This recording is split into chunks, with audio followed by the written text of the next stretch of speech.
17వ లోక్సభను రద్దు చేస్తూ కేంద్ర కేబినెట్ నిర్ణయం తీసుకుంది. రాష్ట్రపతి భవన్లో ప్రెసిడెంట్ ద్రౌపది ముర్మును కలిశారు మోడీ. 17వ లోక్సభను రద్దు చేయాలని కోరడం జరిగింది. సమావేశం అనంతరం మోడీ తిరుగు ప్రయాణమయ్యారు. ఈ నెల 8న ప్రధానిగా మరొకసారి మోడీ ప్రమాణ స్వీకారం చేయనున్నారు. ఎల్లుండి ఎన్డీఏ బీజేపీ పార్లమెంటరీ పార్టీ సమావేశం జరగనుంది. ఎన్డీఏ సమావేశంలో పార్లమెంటరీ పక్ష నేతను ఎన్నుకోనున్నారు.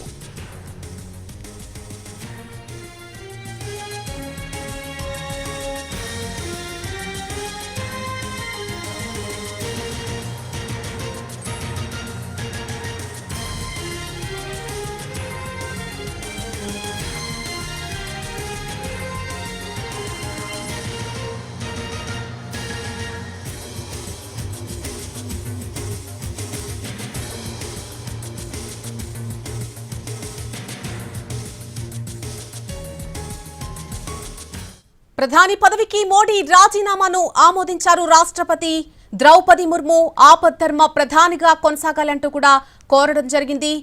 17వ లోక్సభను రద్దు చేయాలి అంటూ కూడా ప్రధాని రాష్ట్రపతిని కోరడం జరిగింది. ఈ మేరకు ఆమె ఆమోదం తెలిపారు. ఈ రోజు సాయంత్రం ఎన్డీఏ సమావేశం కూడా ఉండబోతోంది. అలాగే 17వ లోక్సభను రద్దు చేయాలంటూ కూడా ఇప్పుడే రాష్ట్రపతిని కలిసి తిరుగు ప్రయాణమయ్యారు ప్రధాని. దీనికి సంబంధించి పూర్తి అప్డేట్ అందించడానికి ఢిల్లీ నుంచి మా ప్రతినిధి ప్రసాద్ లైవ్ లో అందుబాటులోకి వస్తున్నారు. ప్రసాద్, ఈ రోజు సాయంత్రం ఒకవైపు ఎన్డీఏ సమావేశం ఉండబోతుంది. అలాగే 17వ లోక్సభను రద్దు చేయాలంటూ ఇప్పుడే రాష్ట్రపతిని కోరడం జరిగింది. ఆపద్ధర్మ ప్రధానిగా కొనసాగాలంటూ కూడా రాష్ట్రపతి కోరడం జరిగింది. సో 18వ లోక్సభ ఏర్పాట్లు ఏ విధంగా చకచక ముందుకు వెళ్తున్నాయి? ముందుగా కేంద్ర మంత్రివర్గ సమావేశం జరిగింది. ఆ సమావేశంలో 17వ లోక్సభను రద్దు చేస్తూ తీర్మానం చేయడం జరిగింది. ఆ తీర్మాన ప్రతిని రాష్ట్రపతి భవన్కి వెళ్లి రాష్ట్రపతి ద్రౌపది ముర్ముకు అందజేయడం జరిగింది ప్రధాని. ఆ తర్వాత ఆపద్ధర్మ ప్రధానిగా కొనసాగాలని కూడా రాష్ట్రపతి కోరడం జరిగింది. ఇకపోతే సాయంత్రం 4 గంటలకు ప్రధాని నివాసంలో ఎన్డీఏ భాగస్వామ్య పక్షాలంతా కూడా సమావేశం అవుతున్నారు. ఈ సమావేశంలో పూర్తిగా ప్రభుత్వం అనేటువంటి స్వరూప స్వభావం ఏ రకంగా ఉండాలనే అంశంపై చర్చించడంతో పాటు పార్టీలకు ఉన్నటువంటి అభిప్రాయాలను, అదేవిధంగా ఇతరత్ర ఎన్నికల ఫలితాలు వీటన్నిటి కూడా సమీక్షించేందుకు అవకాశం ఉంది. ఆ తర్వాత ఎన్డీఏ భాగస్వామ్య పక్షాలంతా కూడా బీజేపీ నేతృత్వంలో ఏర్పడబోయే సంకీర్ణ ప్రభుత్వానికి మద్దతు తెలియజేస్తూ లేఖలు కూడా అందజేయడం జరుగుతుంది. ఆ తర్వాత ఈ లేఖలన్నింటి కూడా రాష్ట్రపతికి సమర్పించేందుకు అవకాశం ఉంటుంది. అయితే జూన్ 7వ తేదీన బీజేపీ ఎంపీ అంటే పార్లమెంటరీ పార్టీ సమావేశం ఉంది. ఆ సమావేశంలో బీజేపీ పార్లమెంటరీ పార్టీ నాయకుడు ఎన్నిక ఉంటుంది. ఆ తర్వాత ఎన్డీఏ భాగస్వామ్య పక్షాలు చెందినటువంటి ఎంపీలు, అదేవిధంగా బీజేపీ ఎంపీలు అందరూ కలిసి ఎన్డీఏ కూటమి అధినేత ఎవరు అన్న నాయకుడు ఎవరు అన్న అంశాన్ని కూడా చర్చించి ఆ మేరకు నిర్ణయం జరుగుతుంది. ఇప్పటికే దీనికి సంబంధించి వాస్తవానికి బీజేపీ పార్లమెంటరీ పార్టీ నాయకుడిగా ప్రధాని నరేంద్ర మోడీ కొనసాగుతున్నట్లే. అది మామూలుగా అనఫీషియల్ అయినప్పటికీ కూడా ఆ రకంగా బీజేపీ పార్లమెంటరీ పార్టీ నాయకుడిగా ఆయన ఉన్నట్లే. కాబట్టి ఇక బీజేపీ పార్లమెంటరీ పార్టీగా బీజేపీ ఎంపీలంతా కూడా 7వ తేదీన ముందుగా ఎన్నికుంటారు. ఆ తర్వాత ఎన్డీఏ కూటమి చెందినటువంటి భాగస్వామ్య పక్షాలతో సహా బీజేపీ ఎంపీలు అందరూ కూడా కలిసి కూటమి నాయకుడిగా ఎన్నుకొని ఆ తర్వాత ప్రభుత్వం ఏర్పాటు చేసేందుకు తమకు అనుమతించాలని చెప్పి రాష్ట్రపతిని కోరున్నారు. ఇదంతా కూడా జరగబోయే ప్రక్రియ.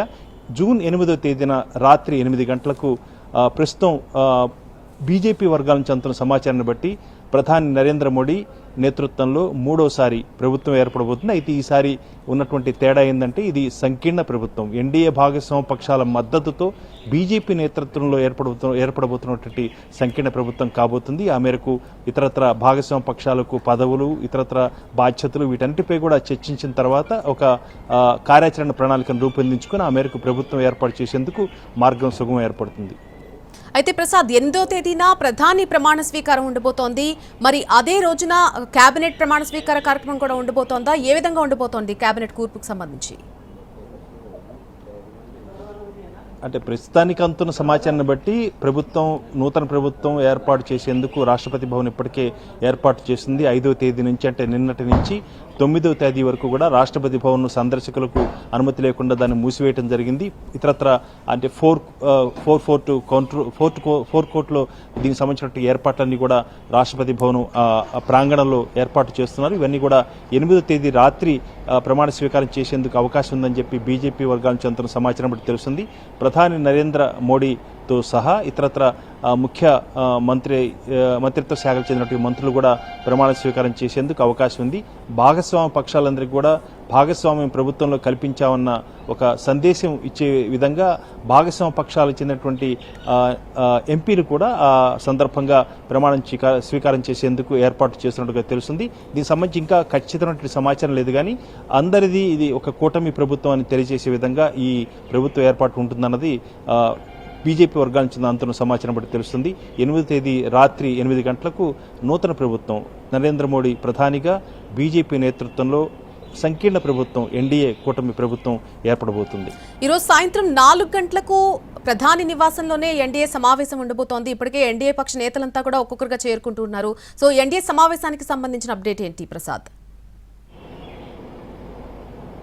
ఇప్పటికే ఎన్డీఏ భాగస్వామ్య పక్ష నేతలంతా కూడా ఢిల్లీకి చేరుకుంటున్నారు.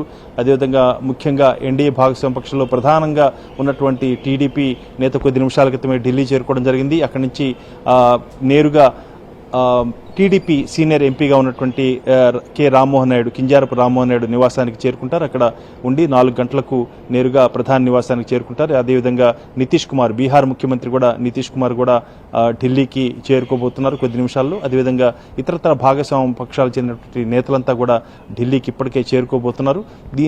వీళ్ళందరూ కూడా సాయంత్రం 4 గంటలకు ప్రధాని నివాసంలో సమావేశమయ్యి ఎన్డీఏ భాగస్వామ్య పక్షాల నేతలంతా కలిసి అనేకమైనటువంటి అంశాలు చర్చించేందుకు అవకాశం ఉంది. ప్రధాని మోడీ రాజీనామా చేశారు, అంటే కేంద్ర మంత్రివర్గాన్ని రద్దు చేయాలని కోరుతూ ఇప్పటికే రాష్ట్రపతి లేఖను అందజేయడం జరిగింది. కాబట్టి ఆపద్ధర్మ ముఖ్యమంత్రి ప్రధానిగా ఉన్నటువంటి నరేంద్ర మోడీ నేతృత్వంలో ప్రధానమంత్రి అధికార నివాసంలో వీళ్ళంతా కూడా సమావేశమయ్యి నూతన ప్రభుత్వం ఉన్నటువంటి లక్ష్యాలు వీటన్నిటి కూడా చర్చించి ఆ మేరకు సాధారణంగా కూటమి చెందినటువంటి ఒక మేనిఫెస్టో లాంటిది ఉంటుంది. అయితే అలాంటిది ఏం లేకుండా ప్రస్తుతానికి ఏ పార్టీలు ఆ పార్టీలే మేనిఫెస్టోలు ఉన్నాయి. ఇకపోతే ఉమ్మడిగా ఒక ప్రణాళికను కూడా ప్రభుత్వ పరంగా ఉన్నటువంటి సమస్యలను కూడా అక్కడ చర్చించి వాటికి ఏ రకంగా చేయాలనే అంశంపై కూడా ఒక నిర్ణయం తీసుకునే అవకాశం ఉంది. ఈ రకంగా ఎన్డీఏ భాగస్వామ్య పక్షాలు చెందినటువంటి నేతలంతా కూడా బీజేపీ నేతృత్వంలో ఏర్పడబోయే సంకీర్ణ ప్రభుత్వానికి మద్దతు తెలియజేస్తూ కూడా లేఖలు అందజేయడం జరుగుతుంది. ఆ లేఖలను తర్వాత రాష్ట్రపతికి అందజేస్తారు. అయితే 7వ తేదీన బీజేపీ పార్లమెంటరీ పార్టీ సమావేశం జరగాలి. ఆ తర్వాత బీజేపీ పార్లమెంటరీ పార్టీ నాయకుడు ఎన్నిక ఉంటుంది. ఆ తర్వాత వెనువెంటనే ఎన్డీఏ భాగస్వామ్య పక్షాలు చెందినటువంటి ఎంపీలు, బీజేపీ ఎంపీలు అందరూ కలిసి ఎన్డీఏ కూటమి నాయకుడుగా కూడా ఎన్నిక ఉంటుంది. ఆ తర్వాత ప్రభుత్వాన్ని ఏర్పాటు చేయాలని చెప్పి రాష్ట్రపతిని కలిసి ఆ మేరకు తమను ఆహ్వానించాలని చెప్పి కోరటం, ఆ తర్వాత ప్రభుత్వం ఏర్పాటు చేయటం. కాబట్టి ఈ 2-3 రోజులు కూడా ఈ ప్రక్రియ ఉంటుంది. ఈ రోజు జరగబోయే కీలకమైనటువంటి సమావేశం ఎన్డీఏ భాగస్వామ్య పక్షాలు చెందినటువంటి నేతలంతా కూడా ప్రధాని నరేంద్ర మోడీ అధికార నివాసంలో సమావేశమై ఆ మేరకు చర్చించి కొన్ని నిర్ణయాలు కూడా తీసుకునే అవకాశం ఉంది. Right Prasad, thanks for the live update. ప్రధాని పదవికి మోడీ రాజీనామా చేశారు. తన రాజీనామా లేఖను రాష్ట్రపతి ద్రౌపది ముర్ముకు అందజేశారాయన. మోడీ రాజీనామాను ఆమోదించిన రాష్ట్రపతి ద్రౌపది ముర్ము ఆపద్ధర్మ ప్రధానిగా కొనసాగాలంటూ కోరారు. ఇక ఈ నెల 8వ తేదీన ప్రధాని మోడీ 3వసారి ప్రమాణ స్వీకారం చేయనున్నారు. అంతకు ముందు అంటే ఎల్లుండి ఎన్డీఏ బీజేపీ పార్లమెంటరీ పార్టీ సమావేశం జరగనుంది జూన్ 7వ తేదీన. అలాగే ఎన్డీఏ సమావేశంలో పార్లమెంటరీ పక్ష నేతను ఎన్నుకోబోతున్నారు.